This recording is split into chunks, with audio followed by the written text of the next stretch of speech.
Good evening, everyone, and welcome to this event where we're publishing our latest strategy and impact report, which we're really excited about, and launching our strategy for taking PACE forward over the coming years. For those who don't know me, I'm Julian Lovelock, Chair of Trustees at PACE. I've been involved with PACE for 15 years now and still marvel at the dedication, the professionalism, and indeed the love which our staff show every day in their work with our very special children and their families. It's wonderful to have so many friends of PACE, old and new, with us this evening, and I hope you've already had at least some opportunity to meet, albeit virtually, and chat with each other. In just a moment, you'll hear from Lee Knight, the father of Ivy, one of the children here at PACE.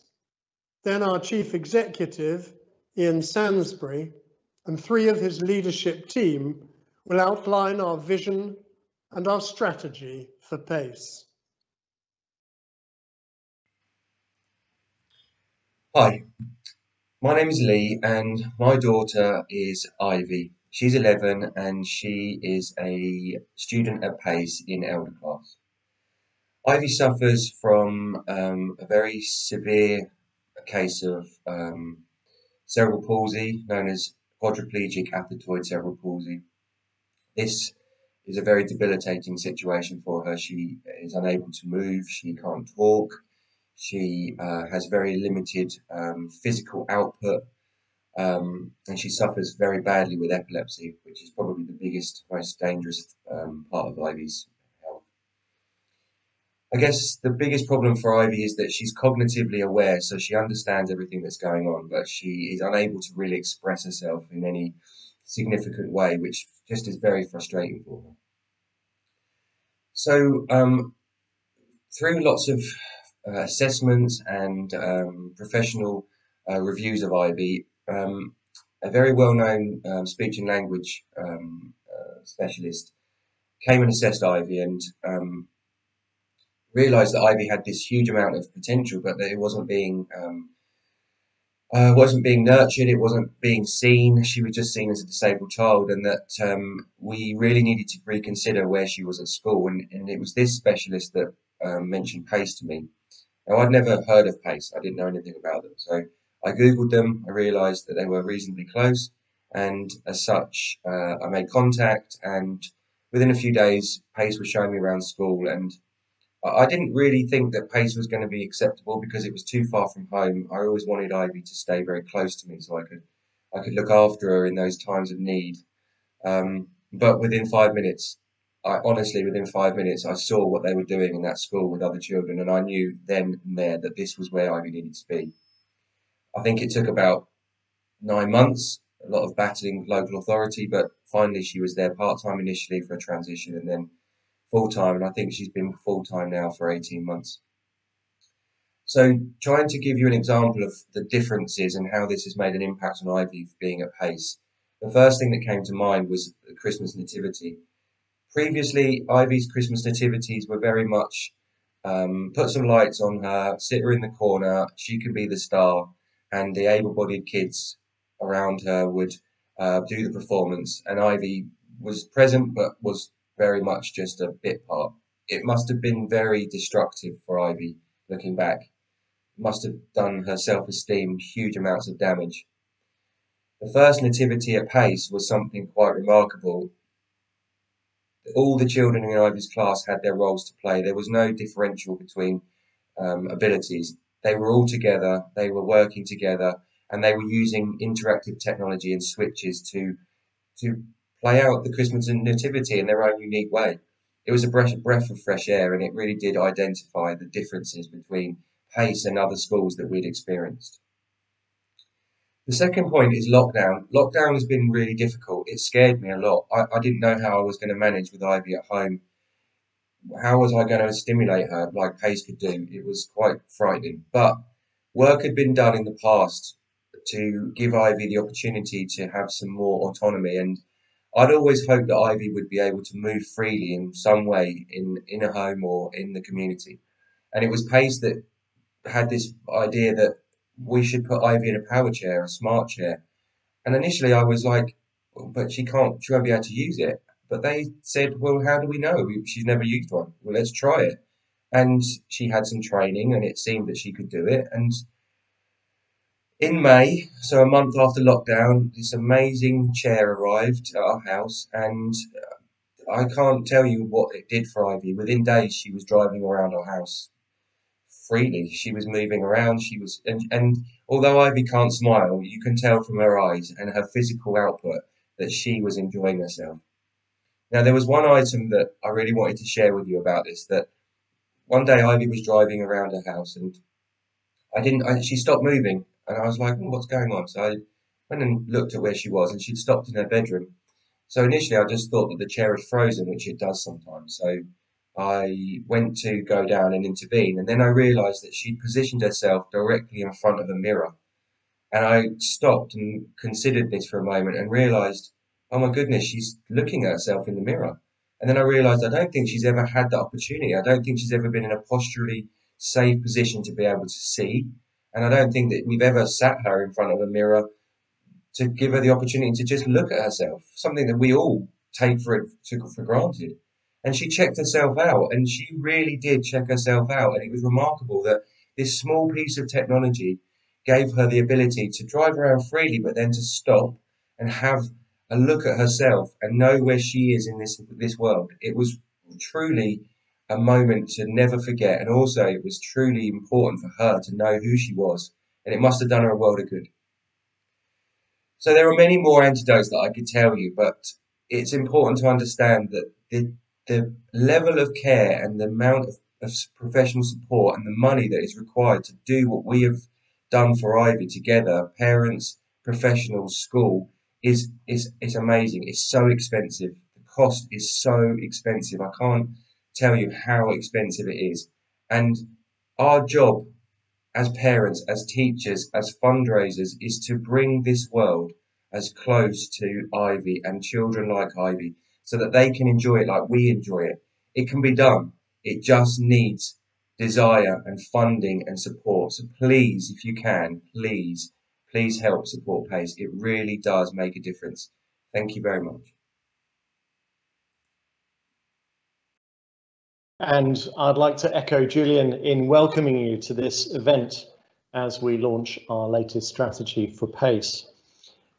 And I'd like to thank Lee for those really inspiring words about Ivy and about PACE. That's just one story from one of the many families that PACE currently supports, and the many hundreds of families that we've supported over our 30 years working with babies and toddlers and children and young people with neurodisabilities. 30 years of enabling children to reach their very fullest potential in life. 30 years of being alongside families and supporting them in every facet of their child's development. It's a legacy of which we should all be really proud. Today, though, PACE stands at something of a crossroads.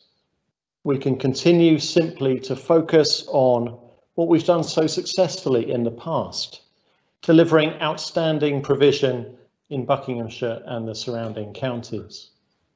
Or we can take a bold step towards the vision that we've held for a long time, to enable every child in the UK with a neurodisability to access life-transforming educational and clinical support that's aligned with the PACE approach. There are tens of thousands of children and young people in the UK with complex neurodisabilities, for whom the sort of life-changing provision that PACE provides is frankly beyond reach. And there are tens of thousands of families who are struggling to access the sort of support and advice that PACE can provide. I've spoken to some of those families in recent months as part of our research into our digital provision that you'll hear about later on. The blunt fact is that the difference between PACE and typical local statutory services around the UK is very stark indeed. The reality is that if you're a child with a neurodisability in somewhere like Cornwall or North Wales or Norfolk or Kent, your life potential is significantly more limited because of the lack of specialist provision that exists in those and too many other parts of the UK. If you're a parent or carer in the wrong part of the country, you will find it harder to obtain the sort of support that you and your child need. With that sort of backdrop, we can either rest on our laurels, continuing to deliver outstanding provision to our local cohort of children and young people, or we can be significantly more ambitious, seeking to have an impact on many more children and families across the UK. The strategy that we're presenting to you this evening is a first major step towards that bolder vision.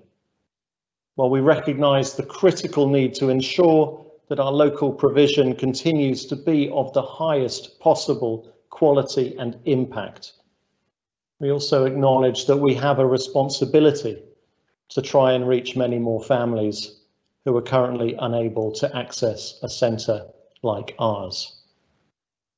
We want to be a force for positive change, championing best practice, encouraging collaboration, and above all, helping to ensure that children and families are able to access the most impactful provision and support.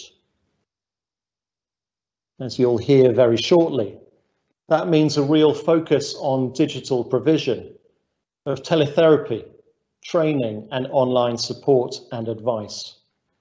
It means ensuring that providers and practitioners can learn from us and replicate our models of best practice, particularly our groundbreaking early intervention and our focus on assistive technology. And it means demonstrating with clarity what works and what doesn't work for children and young people with complex neurodisabilities. So I'm really delighted now to hand over to three of my colleagues who are going to give you a more detailed sense of what we're planning in each of our 5 strategic pillars. You'll hear first from Lindsay Hardy, our Director of Clinical Services, about our early intervention pillar, and from Claire Smart, our Director of Education, about Smart School and our impact reporting work, and from Caroline Bennett, our Director of Fundraising and Communications, about PACE Digital and our brand review. So now over to Lindsay. Thank you so much. Hello everybody. I'm going to talk to you about early intervention at PACE and how we hope this is a better start for high-risk infants and their families. So what is early intervention? Early intervention is about supporting children and families in their earliest days, weeks and months of life, where the child is known to have or is at risk of neurodisability. It's about the provision of accessible, targeted therapies to support all facets of the child's early development and the family's needs. Early intervention is not about wait and see, an approach that sadly is still too common across the country. So why is early important? Why is it important for infants? So our early childhood, especially from 0 to 3 years, is a dynamic period of development. Our brain at birth is very much an unfinished project, and in our first 3 years, it will grow to 80% of its adult size. That infant brain displays enormous plasticity, that is our ability to make new connections. And during this stage, there will be times when we make 1 million new connections a second. And so this time gives us a real opportunity because we're never again going to be so receptive or so open to the influences around us. The brain development we can support in these early years will lay the foundation for lifelong capabilities, health and well-being. So early intervention programmes look to capitalise on this, using the power of early to shape the development of the brain and recover its potential. Ideally, we want such interventions to be available from birth for those really at-risk babies. So why is early important for families? The early weeks and months when a baby is born are important because this is when we become a family. This is when the bonds that will support us for our life are laid. I know that for some of you this will have been part of your life's journey, but I would just ask us all for a moment to stop and think, what would it be like if your baby were born too early? What would it be like if you'd experienced a really difficult birth? What would it be like if it was noticed that there were reasons for concern about your baby's development? How would you feel about that?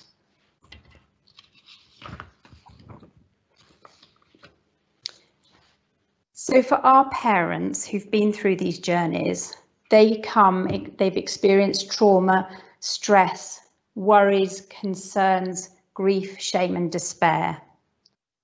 They want explanations, to be held, to be supported, to be shown what they can do.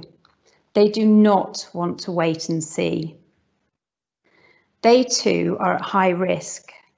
Family attachments are impacted, and all too frequently having a child with a neurodisability results in the breakup of families and mental health challenges for all. Early interventions therefore are important to support the family in these early stages, to internalise a different life, but not a lesser life. Look to promote resilience in the face of often really extreme physical and emotional demands. The desired outcome is to find joy and happiness and empowerment within the family unit. And why is early important for society? What is known is that acting early enhances outcomes for these children, their families and wider society. There's a growing movement across the globe, from the World Health Organization, UNICEF, in the UK, the Cross-Party 1001 Critical Days Manifesto, amongst many others, calling for early interventions for high-risk infants. Early is cost-effective for society and is simply the right thing to do. So what type of interventions? It's essential that specialised, focused intervention represents best practice, particularly since general deployment of this approach is relatively immature. PACE has always believed in early intervention. 30 years ago, PACE started out by providing early intensive therapies for babies, young children and their families. Over the years, this has enabled us to evolve a framework that structures our family-centred intervention approach. This is also based on the current literature and our own experiences and the understanding we've gleaned from working with the amazing families who have found us at PACE. We believe that PACE early intervention is best practice. Our model looks to support not just the physical development, but also the emotional and psychosocial well-being of the child and their families. Our model works with the parents as much as the baby and empowers the parents to take on the therapy and find delight and enjoy the progress that both the parents and the children find together. Parental feedback coupled with observed child development gains have reinforced our belief that we're on the right lines. And so what next? As we've already said, every year in the UK, thousands of children are born with a neurodisability. We know that this can have lifelong impacts on the quality of life of the child, the health, wealth and well-being of the family, and financial and other impacts for society. Despite the growing knowledge that providing interventions early is physically, emotionally and socioeconomically essential, early intensive intervention is still scant and really difficult to access. PACE is ever more convinced of the importance of early and wants to join the chorus of those calling for more early intervention services to be easily and freely available to all high-risk infants and their families. Alongside providing more early intervention, we want to focus on collating the evidence for the success of PACE early intervention approach. If we're correct in our belief about our family-centred approach, then we want it to become more widely deployed. In 2018, there was a publication transforming infant well-being research policy and practice for the first 1001 critical days. Penelope Leach writes that as a society, for infants at risk, we do not do what we know should be done. We at PACE passionately want to change this status and do what we know needs to be done. And we very much hope that you'd like to join us on this journey of transformation. To enable us to achieve this, we need to demonstrate the effectiveness of our family-centred intervention framework through rigorous academic evaluation of our outcomes and cost-benefit analysis that demonstrates returns on investments. We need to be able to deliver our services free of charge to reduce the barriers to family engagement and NHS referrals. And we also need to document our approach in such a way that it can be easily replicated by others and train other practitioners in its delivery. Supporting transformation costs money, and we need £1.2 million over the next 3 years to make this a reality. We're extremely grateful to the Garfield Weston Trust, who've shown belief in what we're doing and have announced a grant of £200,000 over 3 years for our early intervention service. But we still have much further to go to fully fund our ambition to support the many and not just the few. I hope you think our new strategy is a worthy cause and that early intervention is an appropriate strand for PACE's strategic journey. Together, let us create a better start for all high-risk infants and their families. Thank you very much for listening. We live in a digital world, a world where automation and remote access and control is rapidly becoming our cultural norm. But there's a risk that as technology advances, children with disabilities will simply be left behind. Assistive technology is a massive enabler for our children and young people and for the thousands of children with complex disabilities across the UK. Many of our children here at PACE are not independently mobile. They rely on powered mobility, many are non-verbal, and rely on technology to be able to communicate. Technology is critical in giving children as much independence as possible, their ability to control the environment around them. Technology is critical in the classroom environment for every child, but particularly for children with complex disabilities, in facilitating access to and as a means of recording their learning. Technology is advancing so rapidly, and whilst we're doing so much already through technology to maximise our children's potential, there's still more to do. With the engagement of technology companies and other specialists in this field, there is such potential for us to do so much more to help equip our learners to fulfil their potential as young adults and to take their place in this technology-driven world. And so here at PACE, we are creating the UK's first genuinely smart special school. And by that, I do not mean naming it after myself. As a smart special school, we will deliver a specialist and targeted smart curriculum. A curriculum where technology plays a critical role in the functional independence and life skills of our students. We will develop our learning spaces into smart classrooms, providing an environment that is rich in assistive technology, an environment where our students can advance their independence and learn new skills by using assistive technology to really accelerate their learning at every single opportunity, from the moment they arrive to the moment that they leave school at the end of the day. We're also developing a smart lab, enabling us to partner with technology companies to identify what technologies and combinations of technologies work best. We're already working with IBM Research on the development of an open source switch technology and a number of different universities and specialist technology firms. We intend for our Smart School project to be a beacon for many other mainstream and special schools that work with children with neurodisabilities, and we're committed to ensuring its impact doesn't end with students here at Pace, but instead will bring about a national change in the education sector.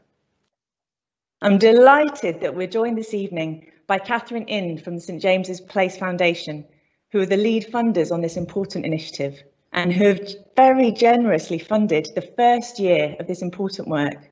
Thank you, Catherine. Please do pass on our thanks to everyone at the Foundation. I feel passionate about this work and its impact on the children and young people here at Pace, but this initiative has a much wider goal: to change the educational approach for and the life potential of thousands of children with neurodisabilities up and down the country.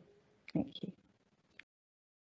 Our vision for the last decade has been that every child with a neurodisability can access an approach of provision that aligns with the PACE approach.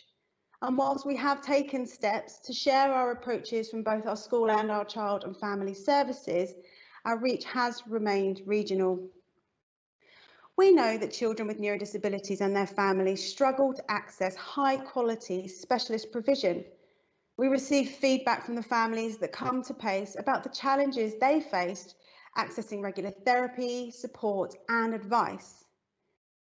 We also know that whilst they need to care for their child with a level of skill, knowledge and understanding, they're not offered any training with regard to their child's condition. And our research shows throughout the summer that actually families across the country face the same challenges. So to achieve our vision is to address this problem. We've explored the options that we have to take on this challenge, searching for solutions that give us a national reach with maximum impact in a sustainable, scalable way. Our goal was to capture and share our knowledge in digital ways with bite-sized videos, written information, interactive training. But during the COVID pandemic, we were forced to embrace digital in a whole new way, and Pace adapted their therapy to deliver via virtual means, teletherapy. The success and wider benefits of this service have been remarkable, and having the capability to deliver our therapy beyond geographical bounds has really evolved our digital thinking. This exciting development, along with a wider understanding of the needs and wants of our potential families, has really created a concept for us, the Pace digital ecosystem. It's a network of information, empowerment, connectivity for the neurodisability community across the UK. Whether a parent wants information on how to improve their child's fine motor skills, or support from another parent, or training on their child's diagnosis. Whether a teacher wants information about how cerebral palsy might affect learning in a child, Pace Digital will deliver those resources. And ultimately, that means more families will find their way to Pace to access our specialist services. We're so excited about this development, not for Pace, but for the families that we can reach across the UK, who deserve to access consistent, affordable and specialist support. I'm going to hand you back now to Claire, who will talk about impact. Every school must be confident in its measurement of and ability to report progress and impact. Every charity needs to be good at reporting its impact to its many stakeholders. As both a school and a charity, Pace must deliver on both of these fronts. As an outstanding school, we know that what we do works for our students.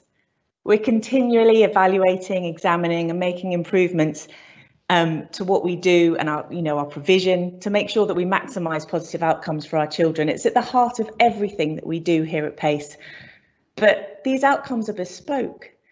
They're child-centred, and whilst we have well-established systems for sharing, celebrating these with our regulatory bodies and with our families, historically, we found it less straightforward to find meaningful and effective ways to report our impact externally to our colleagues and connections outside of PACE, such as yourselves. How, for instance, do you compare and moderate the progression towards the goal of one child to take their first steps, for example, with the goal of another to learn how to operate a switch successfully? Standardisation and aggregation sit right at the heart of our impact reporting challenge. I'm hopeful that you'll be able to take the time to read the impact section of the strategy and impact report that we're publishing today. The case studies, the family survey, and of course our outstanding judgment from Ofsted illustrate the outcomes that we achieve, both in our school and in our child and family service. They illustrate the theories of change that we've articulated in the report that describe the impact that we make on the children and families that we work with. But that isn't enough. As a charity that is extremely resource intensive, we need to demonstrate the remarkable outcomes that we achieve for our children and families. We need to demonstrate that our specialist provision represents good value and good return on investment for our local authority partners, voluntary sector and corporate stakeholders. As a charity that's always looking to innovate and develop our practice, we need more rigorous measures so that we can continue to learn quickly and effectively. And as a charity that cares passionately about every child with a neurodisability, we know that we need to create a framework against which every school and specialist centre can benchmark. And so we are on an impact journey. We've already invested in the infrastructure to facilitate outcome measurement and recording, and have articulated the theories of change to describe the impact that we make. We're now establishing the processes by which we can fit individual child goals into that framework and aggregate those different goals using standardised measurement tools, which are more universally understood across the education and clinical sectors. But our ultimate vision is to create an external framework by which we and other centres can create comparative measures so that we can all understand what works best for children with neurodisabilities. So this evening you have heard about our exciting, bold and ambitious strategy, a strategy that takes our vision and turns it into our mission. Our strategy has evolved over the last 2 years, and during that time it's become very clear that we need a brand to help us deliver the vision, our purpose and our values as an organisation. And whilst our current brand has served us well for the last 30 years, the PACE Centre denotes our regionally centred charity in the heart of Buckinghamshire. It is important to stress at this point that our strategy relies on the continuation of our innovative services, which remain firmly at our core. We need to evidence our approaches in order to influence wider practice and increase statutory funding on a local and national level. We need to innovate, share and learn so that we can enable, empower and celebrate more children and their families. We want to create a level of awareness and understanding around neurodisability so that our families are no longer isolated, but are integrated into a society that supports and welcomes them. A transition from a regional to a national charity. And our brand needs to signal this step up and change in ambition to the world, and let them know that we are here for all children with neurodisabilities across the UK. Having reviewed our current brand under the guidance, expertise and generosity of Frank Durden from Frank and Friends, we are now ready to embark on the next stage of our journey, working with Elixir Creative to develop our brand. We need to articulate to the outside world, our families, supporters, volunteers and staff, who we are, what we stand for and the impact that we make. We're open-minded about where this process might take us. We will ensure that our friends, family and staff are all on this journey with us. This step change towards our vision is the start of our next 30 years, and we'll hope you'll be by our side as we embark on a new adventure. I'm going to hand you back now to Ian. Thank you, Lindsay and Claire and Caroline. I hope you'll agree that what you've just heard represents a really bold strategy for the coming years. Some of what we've described is already underway, particularly in terms of Smart School and our early intervention work. But other aspects are much newer and fresher. But what they all have in common, of course, is that they're each substantial pieces of work in their own right. They will all need funding and expert support and advice in their delivery, which is where we hope you might come in order to make this significant change, which will transform the lives of many more children with neurodisabilities. We need your help. That might be in the form of a grant or a donation, but it might also come in the form of your expertise or your advocacy for PACE or your introduction to other people who can support this important work. In the packs we sent you before this event, you'll have received a card and a free post envelope that you can send back to us to let us know how you think you can get involved in this work. Or do please feel free to email me directly at ian@thepacecentre.org. I'm really keen for this to be the start of a conversation with you, an opportunity for us to come and pick your brains, to explore how you might be able to support this important work and to help us transform the lives of many more children with neurodisabilities. Well, thank you, Lee, Lindsay, Claire, Caroline and Ian. And I'd like to add just two things. First, to say how fortunate we are in the whole of our leadership team, who with the staff work tirelessly to make our children's lives happy and fulfilling. And secondly, to reassure you that whatever our exciting plans for extending our reach in the future, we're all absolutely determined never to take our focus away from the individual children here at PACE.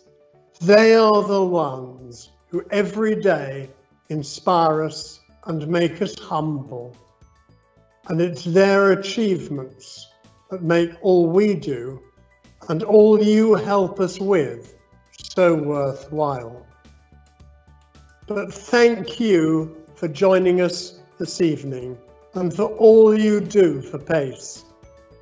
I'm speaking for all our patrons, our trustees, our staff, and of course, most importantly, our children and their families, when I say how much we really value and rely on your support and advice.